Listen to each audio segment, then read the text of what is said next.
आम तौर पर हम जो भी खाना खाते हैं उसका 60 से 70% कार्बोहाइड्रेट होता है।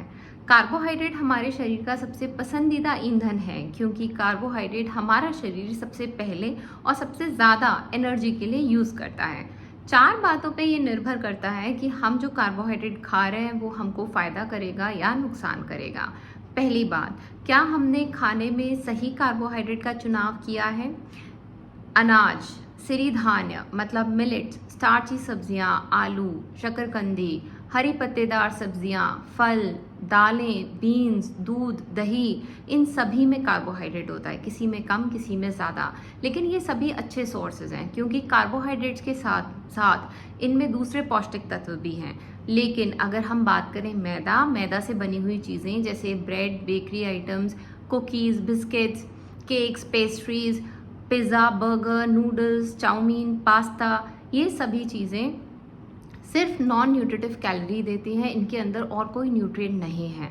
तो ये अनहेल्दी फॉर्म ऑफ कार्बोहाइड्रेट है, ये आपको नुकसान करेगा। इसके अलावा चीनी की बनी मिठाइयाँ, sugary drinks, soft drinks, beverages, juices जो बाहर बाज़ार में मिलते हैं, ये सभी कार्बोहाइड्रेट के अनहेल्दी सोर्सेज हैं। दूसरी इम्पॉर्टेंट बात कि हम कितनी मात्रा में कार्बोहाइड्रेट को खा रहे हैं, जैसे अनाज, सिरिधान्य मतलब मिलेट्स, स्टार्ची सब्जियां, आलू, शकरकंदी, इनके अंदर कार्बोहाइड्रेट की मात्रा ज़्यादा होती है। तो हमारे लिए ये अच्छे हैं मगर सीमित मात्रा में खाने हैं। इसका मतलब रोटी, चावल ये हमें कम खाना है। वहीं हरी सब्जियां, इनमें भी कार्बोहाइड्रेट है मगर कम मात्रा में, और इसके साथ इसमें फाइबर और बहुत सारे माइक्रोन्यूट्रिएंट्स हैं जो हमारे वेट मैनेजमेंट में हमें हेल्प करते हैं, हमें शुगर को कंट्रोल करने में हेल्प करते हैं। हरी सब्जियां हम कितनी भी मात्रा में खा सकते हैं, ज़्यादा खा सकते हैं, और हमें रोटी, चावल, इनके साथ इनको कॉम्बिनेशन में खाना चाहिए। इसी तरह फल, अगर हमें डायबिटीज़ है तो फल हमें कम मात्रा में खाना है, ज़्यादा मात्रा में खाए तो शुगर मैनेज करना मुश्किल होगा। अगर ग्रोइंग बच्चे हैं उनके लिए फल कम से कम 3-4 बार दिन में खा सकते हैं, सीज़न के वैरायटी वाले, उनको बहुत सारे एंटीऑक्सीडेंट्स और विटामिन्स और मिनरल्स मिलेंगे। तो हमें मात्रा देख कर खानी है। अगर सीरियल्स हैं, अनाज हैं, मिलेट्स हैं, स्टार्ची सब्जियां हैं, तो उनकी मात्रा हमें सीमित रखनी है। हरी सब्जियां हम ज़्यादा खा सकते हैं। तीसरी इम्पॉर्टेंट चीज़ है कि हम किस कॉम्बिनेशन में खाते हैं। जैसे ट्रेडिशनल जो हमारी डाइट है, इंडियन डाइट है, उसमें एक थाली में सब्ज़ी, रोटी, दाल, चावल, दही, सलाद, पापड़, चटनी, ये एक कॉम्बिनेशन मील होता है। इसके अंदर सारे न्यूट्रिएंट्स का बैलेंस होता है। कार्बोहाइड्रेट है मगर दाल में जो प्रोटीन है उसके संग में बैलेंस हो रहा है।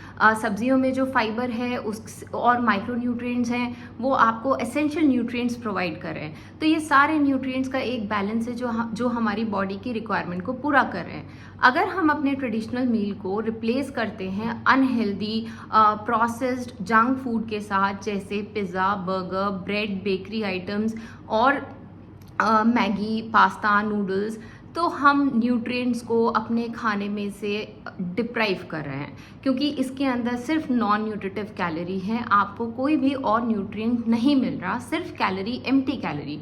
ये भी कार्बोहाइड्रेट है और जो हम थाली खा रहे हैं वो भी कार्बोहाइड्रेट है, लेकिन वहाँ पे कार्बोहाइड्रेट, प्रोटीन्स, फैट्स और एसेंशियल माइक्रोन्यूट्रिएंट्स और फाइबर के साथ में कॉम्बिनेशन में आ रहे हैं, जिससे कि उसका ग्लाइसेमिक इंडेक्स कम हो जाता है। वहीं मैदा से बनी हुई चीज़ें, जंक फूड, प्रोसेस्ड फूड, इनका ग्लाइसेमिक इंडेक्स ज़्यादा होता है और ये हमारे बॉडी में मेटाबॉलिक डिजीज़ेस को मैनेज करने में मुश्किल करते हैं।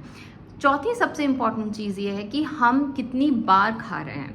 क्या हम मंचिंग करते हैं, हर 2-3 घंटे में हम कुछ खा रहे हैं, और जो जब मंचिंग करते हैं तो क्या वो अनहेल्दी फॉर्म ऑफ कार्बोहाइड्रेट्स हैं, जैसे कुकीज़, बिस्किट या स्वीट्स या चॉकलेट्स, इस तरह की कोई चीज़ खा रहे हैं? क्योंकि जितनी बार हम खाते हैं, हर 2-3 घंटे में अगर हम खा रहे हैं तो उतने बार हमारे बॉडी में ग्लूकोज का लेवल बढ़ेगा।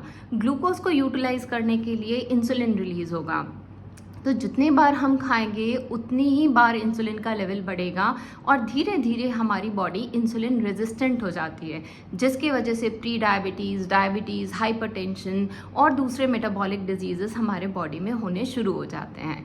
इसीलिए सबसे इम्पॉर्टेंट है कि आप सही कार्बोहाइड्रेट्स का चुनाव करें, उसको सही मात्रा में खाएं, सही कॉम्बिनेशन में खाएं। ट्रेडिशनल मील को कभी भी फास्ट फूड, प्रोसेस फूड से रिप्लेस ना करें और 2 मील्स के बीच में कम से कम 6-8 घंटे का अंतराल रखें, नियम से खाएं। और अगर भूख बहुत लगती है बीच में तो आप पानी पीजिए या थोड़े नट्स या कोई सीज़न का फ्रूट खा सकते हैं। तो अगर इन बातों का आप ध्यान रखेंगे तो आप मेटाबॉलिक डिजीज़ को प्रिवेंट कर सकते हैं, डायबिटीज़ मैनेज कर सकते हैं और ये आपके हेल्थ के लिए अच्छा होगा। Thank you.